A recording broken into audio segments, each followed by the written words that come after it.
বন্ধুরা, আজ আমি আপনাদেরকে এমন একটি কাহিনী শোনাবো যা শুধুমাত্র শ্রবণ করলেই আপনার জীবনে সুখ, সম্পদ ও ধনের বর্ষা হবে। তাহলে চলুন শুরু করা যাক। বন্ধুরা, একদিন সন্ধ্যার সময় ভগবান শিব এবং মাতা পার্বতী কৈলাস পর্বতে বসেছিলেন। তখন মাতা পার্বতীর মনে দুইটি প্রশ্ন এলো। তিনি ভগবান শিবকে সেই দুইটি প্রশ্ন জিজ্ঞাসা করলেন। প্রথম প্রশ্ন ছিল, যদি কোনো শাশুড়ি তার বৌমাকে কষ্ট দেয় তবে তাকে কী ধরনের শাস্তি ভোগ করতে হয়। আর দ্বিতীয় প্রশ্ন ছিল, কোন ধরনের নারী শ্বশুর বাড়িতে পা রাখলে সেখানে দরিদ্র এসে পড়ে। মা পার্বতীর এই প্রশ্ন দুটি শুনে ভগবান শিব বললেন, হে পার্বতী, তোমার মনে উদিত এই প্রশ্ন দুটি খুবই গুরুত্বপূর্ণ এবং লোককল্যাণকারী। কারণ যখন কোনো মেয়ে বিয়ের পর পুত্রবধূ হয়ে তার মা বাবাকে, অর্থাৎ যারা তাকে জন্ম দিয়েছেন ও লালন পালন করে বড় করেছেন, তাদের চিরতরে ছেড়ে শ্বশুরবাড়িতে যায়, তখন সেই শ্বশুরবাড়ি তার জন্য সবকিছু হয়ে ওঠে। আর সেই পুত্রবধূর জন্য তার শ্বশুর শাশুড়ি তার মা বাবা হয়ে যান। তাই হে পার্বতী, প্রতিটি শ্বশুর শাশুড়ির উচিত তার পুত্রবধূকে নিজের কন্যার মতো ভালোবাসা। তাদের ভাবা উচিত তাদের পুত্রবধূ তাদের ঘরকে সুখী করার জন্য নিজের একটি সুন্দর জগৎ ছেড়ে এসেছে। কিন্তু বাস্তবে এমন খুব কমই দেখা যায় যেখানে শাশুড়ি তার পুত্রবধূকে নিজের মেয়ের মতো ভালোবাসে। ভগবান শিব আরও বলেন, হে পার্বতী, এখন আমি তোমায় এই দুটি প্রশ্নের উত্তর ছোট্ট একটি গল্পের মাধ্যমে দেব। তুমি মনোযোগ দিয়ে শোনো, তাহলে তুমি সম্পূর্ণভাবে সন্তুষ্ট হবে। প্রিয় বন্ধুগণ, গল্পটি শুরু করার আগে আমি আপনাদের কাছে ছোট্ট একটি অনুরোধ করছি। আমাদের এই গল্পে মন থেকে ডুবে যান। এই ভিডিওটি পুরো দেখুন, কারণ অর্ধ অসম্পূর্ণ দেখা ভিডিও থেকে আপনি অর্ধ অসম্পূর্ণ জ্ঞানই পাবেন, যা জীবনে কোনো কাজে আসে না। তাহলে চলুন শুরু করি। এরপর ভগবান শিব মা পার্বতীকে বললেন, হে পার্বতী, এক গ্রামে এক বৃদ্ধা থাকত, যে অত্যন্ত দুষ্ট স্বভাবের ছিল। সেই বৃদ্ধার একটি পুত্র ছিল এবং একটি সহজ সরল পুত্রবধূ ছিল। সেই পুত্রবধূ সবসময় শাশুড়ির কথা মতো চলত। ভগবান শিব বলেন, হে পার্বতী, এরপর এমন কিছু ঘটল, বৃদ্ধার ছেলেটি গ্রামের মধ্যে কোথাও কোনো কাজ পাচ্ছিল না। সে এতটাই গরিব ছিল যে নিজের জমি বিক্রি করেও টাকা পয়সা রোজগার করার কোনো সুযোগ ছিল না। টাকার জন্য তাকে কোনো না কোনো কাজ খুঁজতেই হতো। তাই সে অন্য এক গ্রামে কাজ খুঁজতে যায়। অন্য গ্রামে গিয়ে সে একটি ভালো কাজও পেয়ে যায়, কিন্তু সেই কাজ এমন ছিল যে প্রতিদিন বাড়ি ফেরার সুযোগ ছিল না। সে বছরে মাত্র একবার বা কদিনের জন্যই ছুটি পেত, শুধু তখনই সে বাড়ি আসতে পারত। তাই সে অন্য গ্রামে গিয়ে কাজ করতে শুরু করলো। কিন্তু তার স্ত্রীকে নিয়ে তার মনে চিন্তা সবসময় লেগেই থাকত। তাই যখনই সে বাড়ি থেকে বাইরে কাজ করতে যেত, যাওয়ার আগে তার মাকে বলতো, মা, আমার স্ত্রীকে ভালোভাবে দেখে রেখো, কারণ আমি প্রতিদিন এখানে এসে থাকতে পারবো না।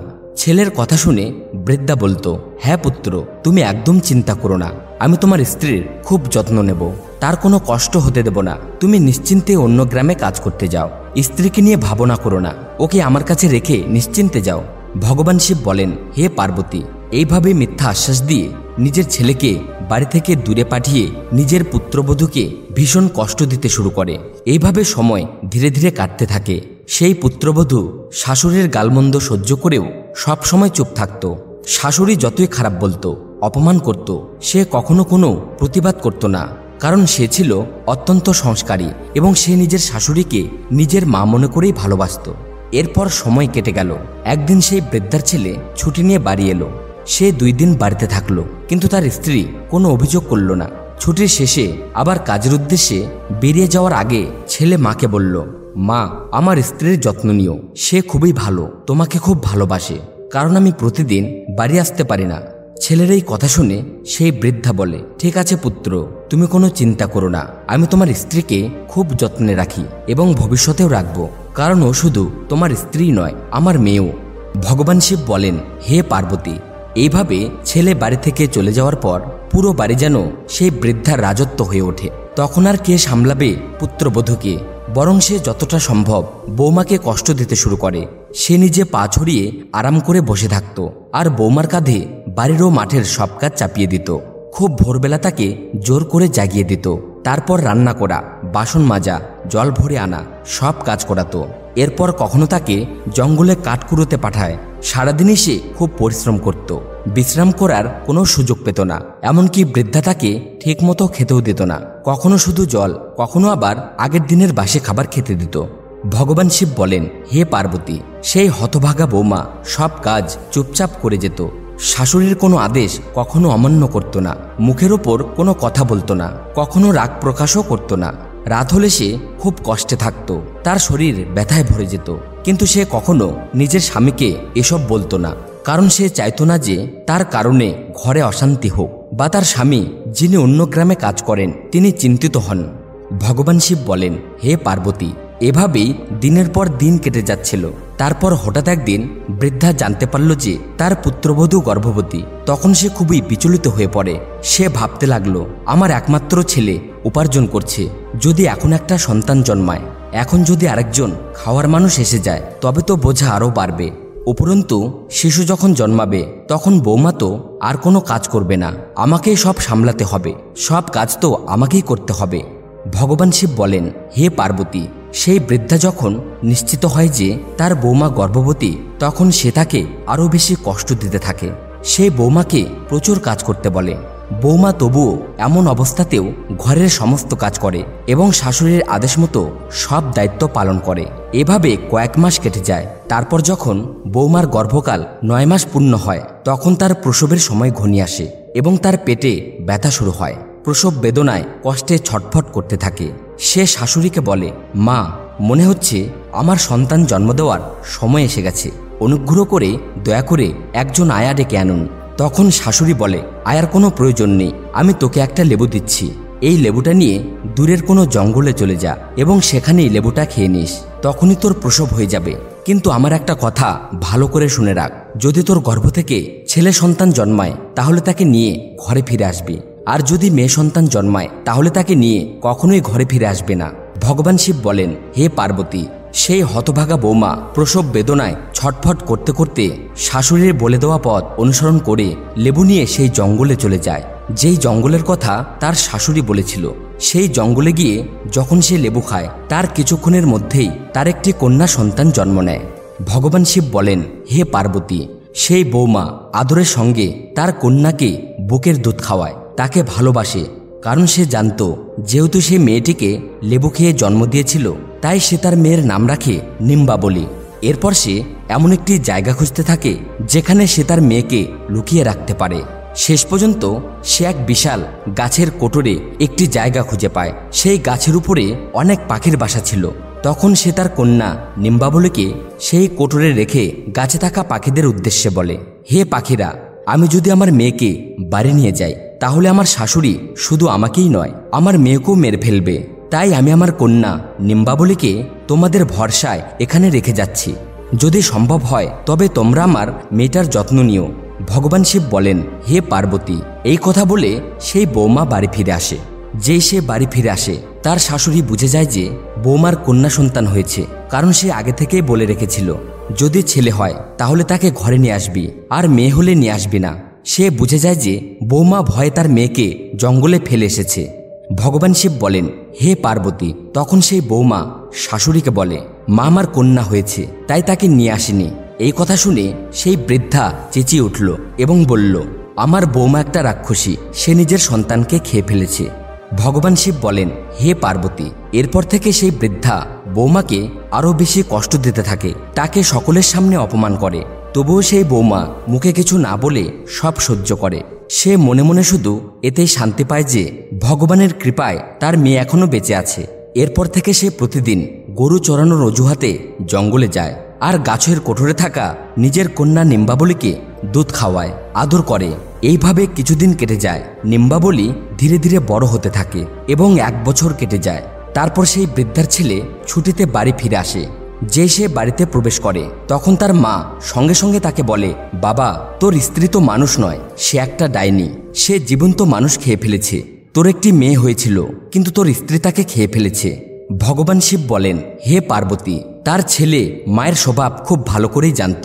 সে বুঝে যায় যে এটি তার মায়ের সাজানো এক ষড়যন্ত্র, তাই সে তার স্ত্রীর কাছে মেয়ে সম্পর্কে কোনো প্রশ্ন করে না। আর সেই বৌমাও শাশুড়ির ব্যবহার নিয়ে স্বামীর কাছে কিছুই বলে না, কারণ সে চায় না যে ঘরে কোনো বিবাদ হোক।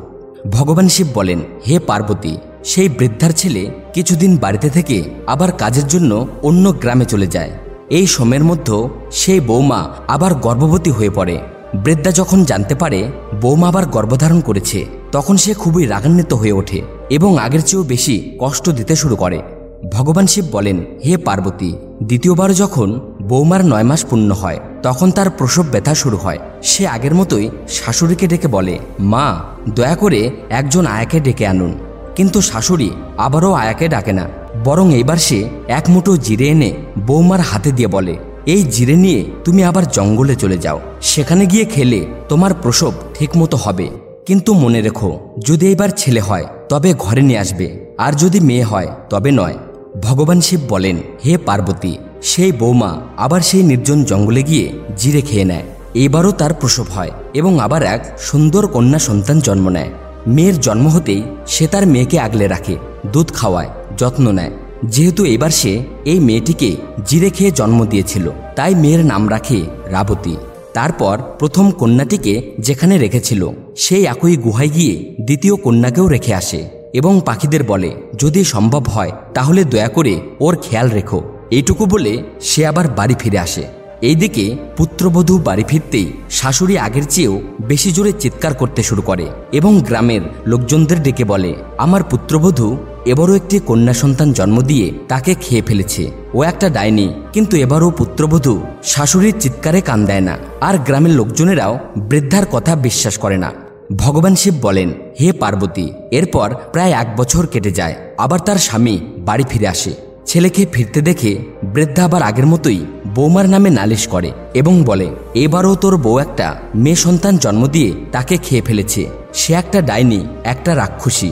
ভগবান শিব বলেন, হে পার্বতী, মায়ের এই কথাগুলি শুনে ছেলেটি চুপ হয়ে যায়। সে তার মাকে কিছুই বলে না, এমনকি স্ত্রীর সঙ্গেও কিছু আলোচনা করে না। কিছুদিন বাড়িতে থেকে আবার কাজের উদ্দেশ্যে বেরিয়ে যায়, আর তার পুত্রবধূ তৃতীয়বারও গর্ভবতী হয়ে পড়ে। ভগবান শিব বলেন, হে পার্বতী, এবারও ঠিক আগের মতোই ঘটনা ঘটে। এবার শাশুড়ি তার পুত্রবধূকে একটি আম দেয়। বৌমা সেই আম নিয়ে আবার সেই জঙ্গলে যায় এবং আমটি খায়। আম খাওয়ার পর তৃতীয়বারও আবার সে একটি কন্যা সন্তান জন্ম দেয়। এরপর সন্তানকে দুধ খাইয়ে সে তার নাম রাখে আমতি এবং আগের মতোই তাকে গুহার ভিতরে লুকিয়ে রাখে। তারপর পাখিদের অনুরোধ করে বলে, দয়া করে ওর যত্ন নিও। তারপর সে আবার বাড়ি ফিরে আসে। ভগবান শিব বলেন, হে পার্বতী, এইবার সেই বৃদ্ধা সারা গ্রামে ঘুরে ঘুরে তার পুত্রবধূর বদনাম করতে থাকে। কিন্তু পুত্রবধূ শাশুড়ির কোনো কথায় মন খারাপ করে না। সেই ঘৃণাভরা কথা শুনেও কিছুই বলে না। অথচ বৃদ্ধা গলা ফাটিয়ে চেঁচাতে থাকে, আমার ছেলের বউ একটা ডাইনি, সে 3টা মেয়েকে খেয়ে ফেলেছে। ভগবান শিব বলেন, হে পার্বতী, বৃদ্ধা এত জোরে চিৎকার করতে থাকে যে গ্রামবাসীরাও বিশ্বাস করতে শুরু করে যে তার পুত্রবধূ সত্যিই কোনো ডাইনি। তারা ভয় পেয়ে যায় এবং নিজেদের সন্তানদের ঘরের ভিতরে লুকিয়ে রাখে। এইভাবে ধীরে ধীরে খবরটা চারিদিকে ছড়িয়ে পড়ে। এমনকি যে বাড়িতে বৃদ্ধার ছেলে কাজ করত সেখানে পর্যন্ত এই গুজব পৌঁছে যায়। বৃদ্ধার ছেলে যখন এই খবর শোনে তখন সে খুবই চিন্তিত হয়ে পড়ে এবং মালিকের অনুমতি নিয়ে তৎক্ষণাৎ গ্রামে ফিরে আসে। কিন্তু সে গ্রামে ফিরে আসার আগেই এই খবর সেই রাজ্যের রাজার কানেও পৌঁছে যায়। বৃদ্ধার বৌমা আসলে একটা ডাইনি। রাজা সঙ্গে সঙ্গে সৈন্য পাঠিয়ে বৃদ্ধাকে রাজদরবারে ডেকে পাঠায় এবং ঘটনাটি তদন্ত করে। তখন বৃদ্ধা অনেক মিথ্যে কথা শিখিয়ে রাজাকে বলে, মহারাজ, কি বলবো, আমার পুত্রবধূ তো সত্যি একটা ডাইনি, সে শিশুদের খায়, আমার 3টে নাতনিকে জীবন্ত খেয়ে ফেলেছে।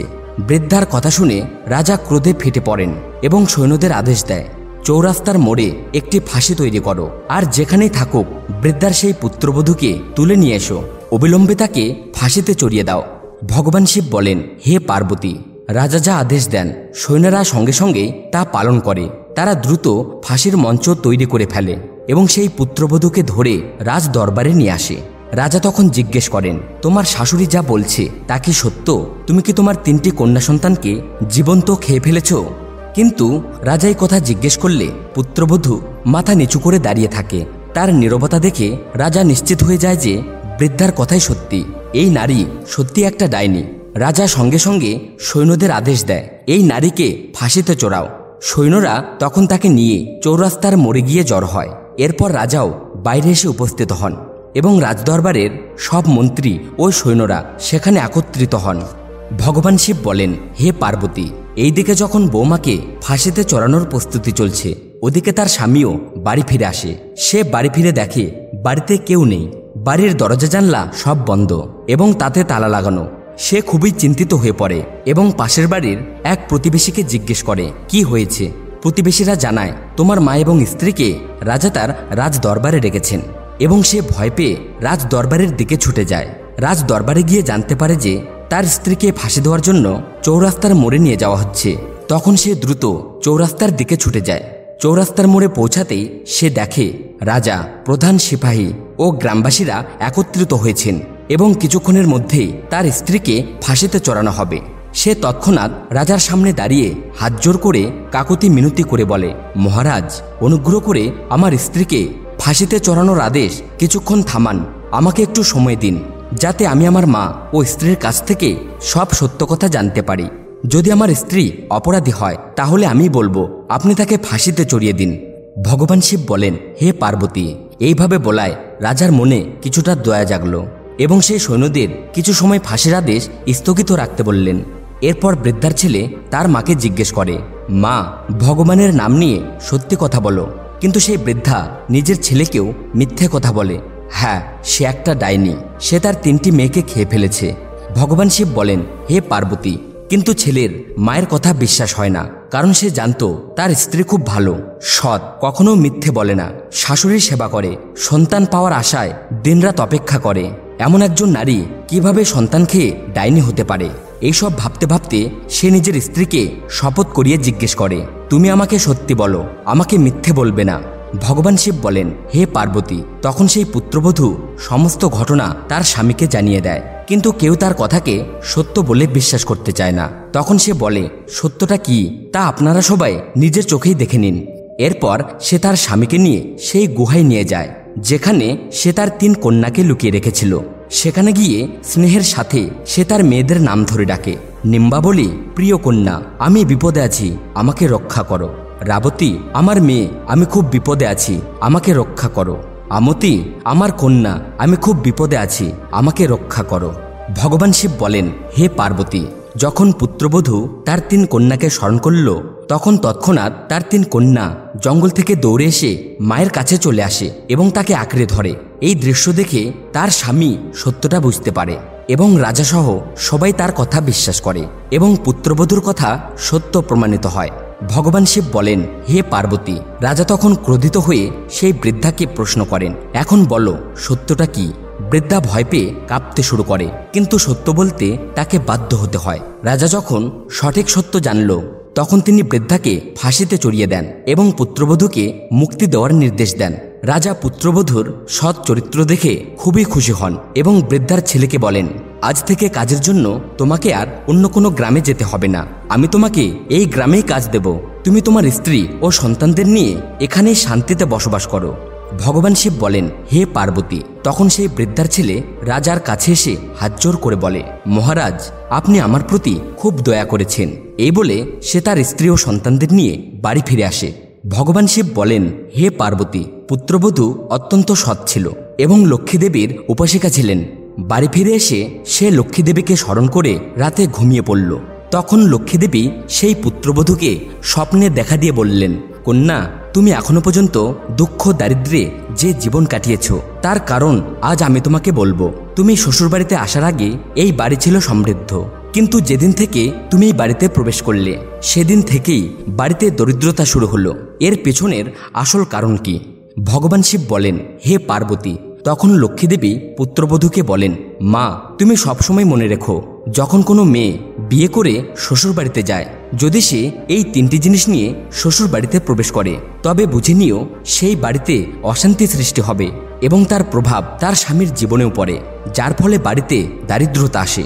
অতএব কোনো নারীকে তার মা বাবার বাড়ি থেকে এই 3টি জিনিস নিয়ে শ্বশুর বাড়িতে কখনোই যাওয়া উচিত নয়।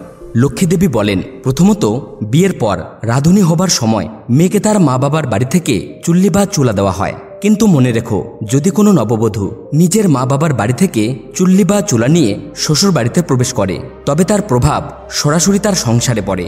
এতে সংসারের সৌভাগ্য নষ্ট হয় এবং বাড়িতে দরিদ্রতা আসে। ভগবান শিব বলেন, হে পার্বতী। এবার লক্ষ্মীদেবী সেই বৌমাকে দ্বিতীয় বিষয় বললেন, পুত্রী, দ্বিতীয় জিনিস হলো লবণ বা নুন। লবণের কাজ হলো খাবারের স্বাদ ঠিক রাখা। যখন কোনো মেয়ে বিয়ে করে শ্বশুর বাড়িতে আসে তখন তার দায়িত্ব হলো নতুন বাড়িতে সবার সাথে সুসম্পর্ক রাখা, সুন্দরভাবে কথা বলা এবং সব সম্পর্কের মাঝে সুমধুরতা আনতে চেষ্টা করা। তবে যদি কোনো নববধূ তার মায়ের বাড়ি থেকে লবণ নিয়ে শ্বশুর বাড়িতে প্রবেশ করে তবে সম্পর্কগুলো তিক্ত হয়ে যায় এবং সেই সম্পর্কগুলো একে একে খারাপ হয়ে যায়। মনে রাখতে হবে, যদি কোনো নববধূ তার মায়ের বাড়ি থেকে লবণ দিয়ে তৈরি কোনো বস্তু নিয়ে শ্বশুর বাড়িতে আসে তাহলে তার সম্পর্ক মায়ের বাড়ির সাথে আজীবন অটুট থাকে, কিন্তু শ্বশুর বাড়ির সাথে সম্পর্ক কখনো ভালো হয় না, সেই সম্পর্ক কখনো মিষ্টি হয় না। তাই মেয়ে যখন বিদায় নেয় তখন তাকে লবণ নিয়ে শ্বশুর বাড়িতে প্রবেশ করা উচিত নয়। ভগবান শিব বলেন, হে পার্বতী। এরপর লক্ষ্মী দেবী তৃতীয় বিষয়টি বলেন। তৃতীয় জিনিসটি হলো আচার। অনেক সময় মা বাবা মেয়ের বিয়ের সময় তাদের প্রিয় আচার তৈরি করে পাঠিয়ে দেন, কিন্তু মনে রাখতে হবে আচার খেতে টক হয়, যা স্বামী স্ত্রীর সম্পর্কের মধ্যে টক তৈরি করে। এর ফলে পুরো পরিবারে এক ধরনের তিক্ততা চলে আসে। কখনো কখনো এই তিক্ততা এত গভীর হয়ে যায় যে স্বামী বা স্ত্রীর মৃত্যুর কারণ হয়ে দাঁড়ায়। তাই মনে রেখো, বিয়ের পর মেয়েরা তাদের মায়ের বাড়ি থেকে কখনোই আচার নিয়ে শ্বশুর বাড়িতে প্রবেশ করবে না।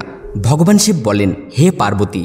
লক্ষ্মী দেবী পুত্রবধূকে আরও বলেন, তুমি যখন বিয়ে করেছিলে তখন তোমার মা বাবা তোমাকে এই 3টি জিনিস দিয়েছিল, যার ফলে তোমাদের বাড়িতে অশান্তি এবং দারিদ্রতা এসেছিল।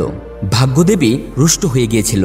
তবে তুমি খুব ভালো, সৎ এবং ধার্মিক ছিলে। তুমি কখনোই নিজের শাশুড়িকে কিছু বলনি, যদিও শাশুড়ি তোমাকে কষ্ট দিয়েছে, তার কর্মের ফল তাকে পেতে হয়েছে। কিন্তু তোমার শিষ্টাচারের জন্য এবং তোমার ভালো মানসিকতার জন্য আমি তোমাকে আশীর্বাদ দিচ্ছি যে আজ থেকে তোমার বাড়িতে কখনোই দারিদ্র্য আসবে না এবং তোমাদের জীবন সুখময় হবে। ভগবান শিব বলেন, হে পার্বতী। এই কথা বলে লক্ষ্মী দেবী অন্তর্ধান হয়ে যান এবং পুত্রবধূর চোখ খুলে যায় এবং সে সকাল হওয়ার জন্য অপেক্ষা করতে থাকে। সারা রাত তার চোখে ঘুম এলো না। অবশেষে সকাল হয় এবং রাজা তার সৈন্যদের দিয়ে বৃদ্ধার ছেলেকে ডেকে পাঠায়। তারা এসে বলে, চলো, রাজা তোমায় ডেকেছেন। তখন বৃদ্ধার ছেলে রাজ দরবারে পৌঁছায়। লক্ষ্মী দেবীর কৃপায় রাজা তার দেওয়া প্রতিশ্রুতি অনুযায়ী বৃদ্ধার ছেলেকে রাজ্যের একটি ভালো কাজ দেওয়া হয়। এরপর বৃদ্ধার ছেলে সেই রাজ্যে চাকরি করতে শুরু করে এবং সে তার স্ত্রী এবং 3 কন্যাকে নিয়ে সুখে শান্তিতে জীবন কাটাতে থাকে।